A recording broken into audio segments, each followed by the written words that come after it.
even if I fail at some point, even if I buy something at some point, I will have gotten this reward. The 6-month mark of my no-buy year came and went without a lot of fanfare. I was actually in Boston with my best friend as she prepared to run the Boston Marathon. And it was really strange to be back in a place where I lived during the climax of my shopping addiction, and the place where I had to first really address my behaviors. And I was flooded with a lot of positive memories, like living in small apartments and not having a lot of stuff. But there were also a lot of negative memories that I had as well, like just trolling shops, looking for something that was going to make me feel like I really belonged in Boston, which sadly, I never really did. I never felt rich enough or stylish enough to really belong there. And that makes me really sad because I think that was something that I had built up in my head that didn't really exist. It also got me thinking a lot about how different of a person I am now compared to that person that I was back then. And I think I've grown a lot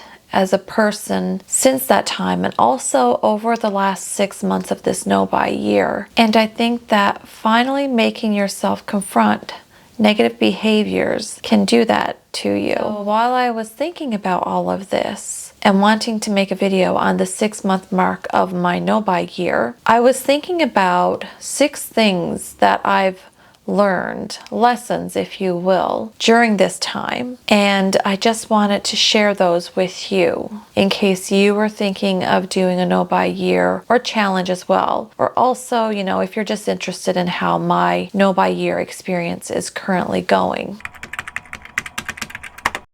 Doing something that goes against societal norms, such as a no-buy year, can seem really intimidating and impossible, especially when we are surrounded by so many things that we can constantly buy. But I've learned that the hardest part is actually starting. And while the first few months are also pretty hard as you reset the way that you think about shopping and your habit of shopping, eventually you get used to not shopping, and that starts to become the new habit. And every day that you resist buying something builds your confidence in your ability to continue. And while there may be times that you'll feel like you want to quit, you can fall back on that confidence, and it can give you that little nudge that you need to get through another day. And then eventually you get to the halfway point and you're amazed, but you know that you've put in the work to get there. It's a lot easier to declutter and live minimally when you're not constantly bringing new items into your home. I have spent the last 6 months questioning a lot of the items that I own. I've done quite a few declutters, I've got rid of quite a few things, and it actually feels like it. I have decluttered so much in the past, but I never felt like I was making any headway because I would get rid of stuff, but then I would just bring stuff in. So this no-buy year has really changed the decluttering outcome for me. Without the constant influx of things coming in and going out, it is just so much easier to live with fewer possessions. I've decided to stop settling for just good enough. My journey on the red clothing trend was kind of the thing that kicked off my no-buy year, and it's also the thing that I keep going back to. That day when I went out looking for something red, I had wanted a red sweater, but I didn't find a red sweater. Instead, I feel like I settled for a red leather jacket. And while the red leather jacket is a beautiful item, it's just not something that I wear often, and I don't reach for it over other jackets that I feel are more appropriate, I guess, for where I live. And I feel like if I had just waited until I found the perfect red sweater, that I would wear that item a lot more.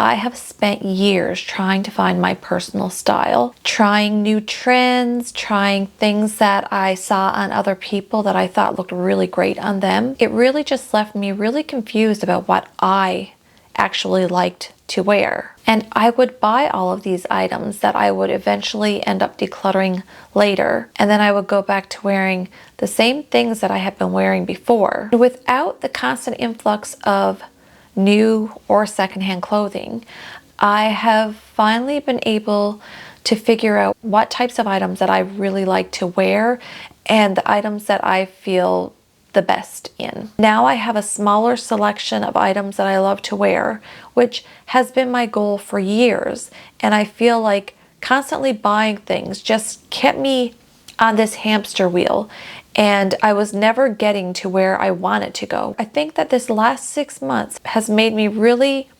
evaluate the things that I like versus the things that I feel like I should like. And I want to take that with me when I do allow myself to buy new clothing again. Shopping was such a big part of my life. If I was bored, you could find me usually browsing Etsy or the RealReal, just putting things in my favorites. It was kind of a pastime for me, and while I didn't always buy a lot of the items that I saved, I would spend a lot of time looking for things, and I think that I was looking for them more for my fantasy life and not real life. But without the act of shopping or even like browsing on the computer, I've found ways to fill that time that have been really rewarding. On Saturday mornings, I usually go out with my daughter, and in the past, we used to go to my favorite consignment shops. It was something that I had always done by myself, and as she got older, she wanted to tag along. And I loved having her tag along with me, but it wasn't necessarily something that she enjoyed. And now with this no-buy year, I've had to find other things for us to do. And our thing has now become going to a local French cafe, and I get a cappuccino. She usually gets an Izzy. We get a pastry each, and we just sit and we talk. And she tells me about things that are going on in her life. And I would not trade that for a trip to the consignment shop ever again. This no-buy year has really brought more value to me than I had actually expected. Like, I knew that if I could stick with it, then maybe I could reset my behavior. I could save some money. And I didn't quite think about what I would be replacing shopping with that would have such a positive effect on my life. So I'm just really thankful that I did this.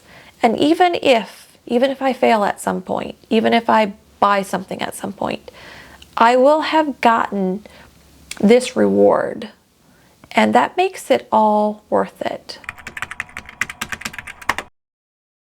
I have had a lot of time to think about how I will buy clothing in the future. I am a big proponent of buying pre-loved clothing. I think that it's one of the most sustainable things that you can do, but I also feel that for me, it's a slippery slope to buying way more than I need. I can go out to a consignment shop looking for one specific item, but once I get there, then I find 5 more things to buy that I didn't need. And I feel like I have self-control issues in those situations, and I'm not sure if that's something that I can change about myself, and I guess I won't know until the no-buy year is over and I am permitted to shop again. Once this no-buy year is over, if I want something and I can make it, I will. But if there's an item that I can buy that would be better made than what I can do, such as maybe a pair of denim, then I will try to buy that, I think, from a small sustainable business. Because I feel like if we're ever going to change how people buy clothing, as in not shop at the big fast fashion behemoths, then I think that we need to be building up small sustainable brands. brands. And while the price point of an item from an ethical and sustainable brand is usually higher because they pay a living wage, they do things that reduce the impact of their production on the environment,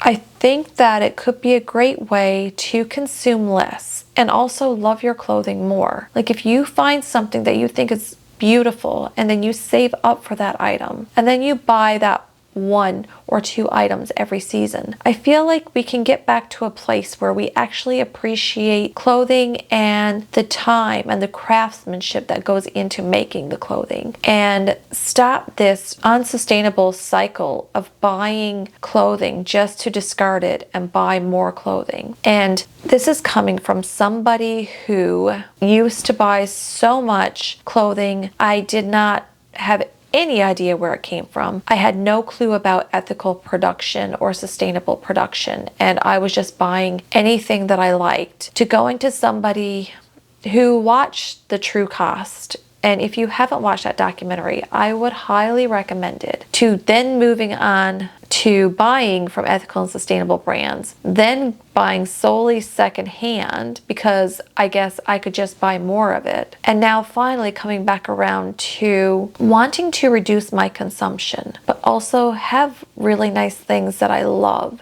and that bring me joy. And at this moment in time, I think that going forward, I want to just buy a few items a season, and I want to buy it from small, sustainable brands. And maybe occasionally I will buy a beautiful vintage item that I can have for years. I honestly never thought that I could get this far. I have tried many no-buy challenges in the past, and I have failed spectacularly at most of them. But I think I was finally sick of constantly consuming enough to really commit to it this time. Journaling was probably the thing that helped me not quit most of the time. I think it's extremely important to have an emotional outlet, especially if you are an emotional shopper like I am. And whenever I felt that urge to shop, I was able to address it in a journal and basically work out, why was I wanting to shop? Why did I want to go online and look at clothing? Was it because I really needed something? Was it because I was bored? And most of the times the answers were, I didn't need anything. And 2, yes, I was just bored. Maybe I was feeling like I was missing out on having something new, where really I wasn't. And I think the second thing that I did that helped me a lot was I took a step back from social media, particularly Instagram.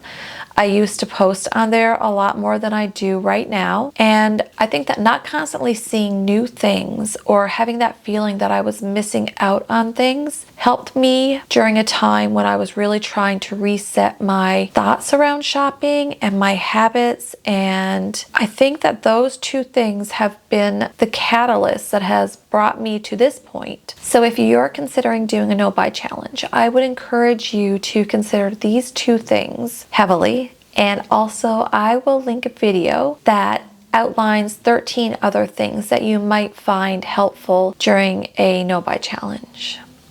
Thanks so much for watching. And if you enjoyed this video, please give it a thumbs up. And if you haven't subscribed already, please do so you can get more videos on minimal and intentional living, which encompasses my no-buy year. And I will see you in the next video. Bye.